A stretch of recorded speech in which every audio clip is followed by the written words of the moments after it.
The Handsomest Drowned Man in the World by Gabriel García Marquez. The first children who saw the dark and slinky boat approaching through the sea let themselves think it was an enemy ship. Then they saw it had no flags or mast and they thought it was a whale. But when it washed up on the beach, they removed the clumps of seaweed, the jellyfish tentacles, and the remains of fish and flotsam, and only then did they see that it was a drowned man. They had been playing with him all afternoon, burying him in the sand and digging him up again, when someone chanced to see them and spread alarm in the village. The men who carried him to the nearest house noticed that he weighed more than any dead man they had ever known, almost as much as a horse, and they said to each other that maybe he'd been floating too long and the water had into his bones. When they laid him on the floor, they said he'd been taller than all other men because there was barely enough room for him in the house, but they thought that maybe the ability to keep on growing after death was a part of the nature of certain drowned men. He had the smell of sea about him, and only his shape gave one to suppose that it was the corpse of a human being, because the skin was covered with a crust of mud and scales. They didn't even have to clean up his face to know that the dead man was a stranger. The village was made up of only 20 odd wooden houses that had stone courtyards with no flowers and which were spread about on the end of the desert-like cape. There was so little land that mothers always went about with the fear that the wind would carry off their children, and the few dead that the year had caused among them had to be thrown off the cliffs. But the sea was calm and bountiful, and all the men fitted into 7 boats. So when they found the drowned men, they simply had to look at one another to see that they were all there. That night, they did not go out to work at the sea. While the men went to find out if anyone was missing in the neighboring villages, the women stayed behind to care for the drowned man. They took the mud up with grass webs. They removed the underwater stones entangled in his hair, and they scrubbed the crust of the tools used for scaling fish. As they were doing that, they noticed that the vegetation on him came from faraway oceans and deep waters, and that his clothes were in tatters, as if he had sailed through labyrinths of coral. They noticed, too, that he bore his death with pride, for he did not have the lonely look of the other drowned men who came out of the sea, or that haggard, needy look of men who drown in the rivers. But only when they finished cleaning him off did they become aware of the kind of man he was, and it left them breathless. Not only was the tallest, strongest, and most virile and the best-built man they had ever seen, but even though they were looking at him, there was no room for him in their imagination. They could not find a bed in the village large enough to lay him on, or nor was the table solid enough to use his for weight. The tallest man's holiday pants would not fit him, nor the fattest one's Sunday shirts, nor the shoes of the ones with the biggest feet. Fascinated by his huge size and his beauty, the women then decided to make him some pants from a large piece of sail and a shirt from some bridal linen, so that he could continue through his death with dignity. As they sewed, sitting in a circle and gazing on the corpse between stitches, it seemed to them that the wind had never been so steady nor the sea so restless as on that night, and they supposed that the change had something to do with the dead man. They thought that if the magnificent man had lived in the village, his house would have had the widest doors, the highest ceilings, and the strongest floors. His bedstead would have been made from midship frame held together by iron bolts, and his wife would have been the happiest woman. They thought that he would have had so much authority that he could have drawn fish out of the sea simply by calling their names, and that he would have put so much water onto his land that the springs would have burst forth from among the rocks, so that he would have been able to plant flowers in the cliffs. They secretly compared him to their own men, thinking that for all their lives they were incapable of doing what he could do in one night, and they'd end up dismissing them deep in their hearts as the weakest, meanest, and most useless creatures on the earth. They were wandering through the maze of fantasy when the oldest woman, who as the oldest had looked upon the drowned man with more compassion than passion, sighed. He has the face of someone called Stella. It was true. Most of them had not only to take another look at him to see that he could have any other name. The more stubborn among them, who were the youngest, still lived for a few hours with the illusion that when they put his clothes on, and he lay among the flowers in patterned leather shoes, his name might be Laurut. But it was a vain illusion. There had not been enough canvas, the poorly cut and war-sewn pants were too tight, and the hidden strength of his heart popped the buttons on his shirt. After midnight, the whistling of the wind died down, and the sea fell into the Wednesday drowsiness. The silence put an end to our last doubts. He was Esteban.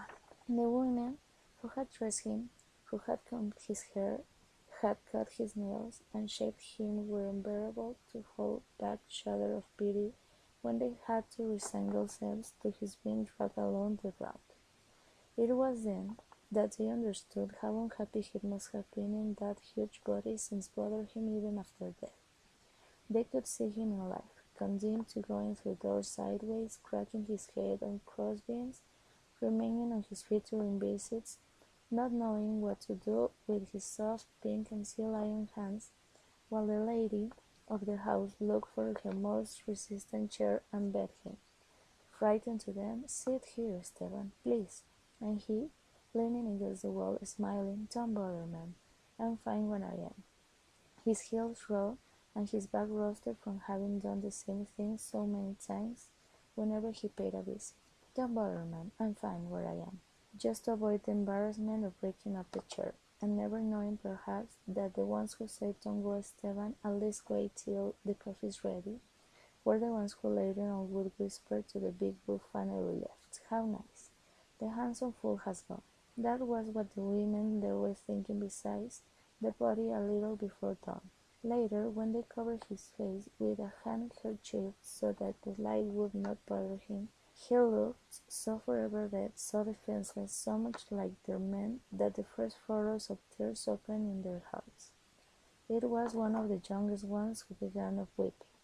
The others, coming too, went from sighs to wails, and the more they sobbed, the more they felt like weeping, because the drowned man was peaceful and most obliging man of earth, poor Esteban. So when the men returned with the news that the drowned man was not from the neighboring villages either, the women felt an opening of jubilation in the midst of their tears. "Praise the Lord," they sighed, "he's ours." The men thought the fuss was only womanish frivolity, fatigued because of the difficulty night-time in Kiris. All they wanted was to get rid of the bother of the newcomer once for all before the sun grew strong on that arid, windless day. They improvised a little with the remains of forest mast and gaffs, tying it together with rigging so that it would bear the weight of the body until they reached the cliff. They wanted to tie the anchor from a cargo ship to him so that he would sink easily into the deepest waves, where fish are blind and divers die of nostalgia, and bad currents would not bring him back to shore, as had happened with other bodies. But the more they hurried, the more the women thought of ways to waste time. They walked about like startled hens, pecking with the sea charms and their breast, some interfering one side to put a scapular of the good wind on the drowned man, some on other side to put a grease compass on him, and after a great deal of "Get away from there, woman, stay out of the way, look, you almost made me fall into the top of the dead man," the men began to feel mistrust of their leaders, and start grumbling about why so many men altered decoration for a stranger, because no matter how many nails and holy water jars he had on him, the sharks would chew him all the same. But the women kept peeling on their young relief, running back and forth, stumbling while they released in sighs what they did not in tears, so that the men finally explode, since when has there ever been such a fuss over a drifting corpse, a drowned nobody, a piece of a Wednesday meat? One of the women, mortified by some mock lack of care, then removed the handkerchief from the dead man's face, and the men were left breathless too. He was Esteban. It was not necessary to repeat it for them to recognize it. If they had been told Sir Walter Raleigh, even they might have been impressed with the gringo accent, the macaw on his shoulder, his cannibal-killing blunderbuss, but there could be only one Esteban in the world, and there he was, stretched out like a sperm whale, shoeless, wearing the pants of an undersized child, and with those stony nails that had to be cut with a knife. They only had to take a handkerchief off his face to see that he was ashamed, that it was not his fault, that he was so big or so heavy or so handsome, and if he had known that this was going to happen, he would have looked for a more discreet place to drown in. Seriously, I even would have tied the anchor of a galleon around my neck and staggered off a cliff like someone who doesn't like things in order not to be upsetting people now with this Wednesday dead body. As you people say, in order not to be bothering anyone with this filthy piece of cold meat that doesn't have anything to do with me. There was so much truth in his manner that even the most mischievous male, the ones who felt the bitterness of endless nights at sea, fearing that the women would tire of dreaming about them and begin to dream of drowned men, even them and others who were harder still shuddered in the marrow of their bones at Esteban's sincerity.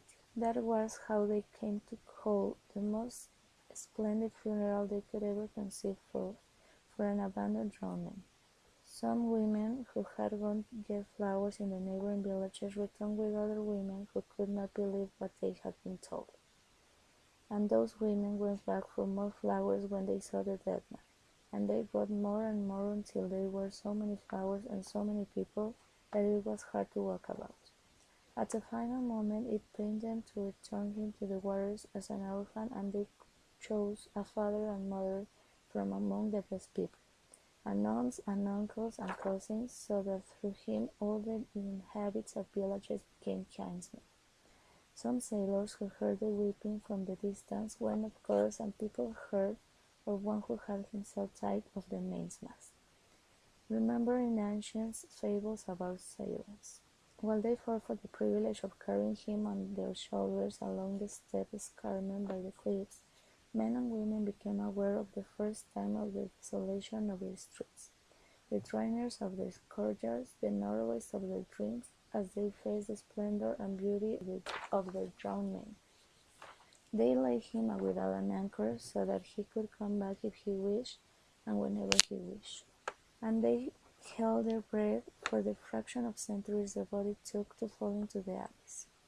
They did not need to look at one another to realize that they were no longer all present, that they would never be, but they also knew that everything would be different from then on, that their houses would have wider doors, higher ceilings, and stronger floors, so that Esteban's memory could go everywhere without bumping into beams, and so that no one in the future would dare whisper the big book finally died.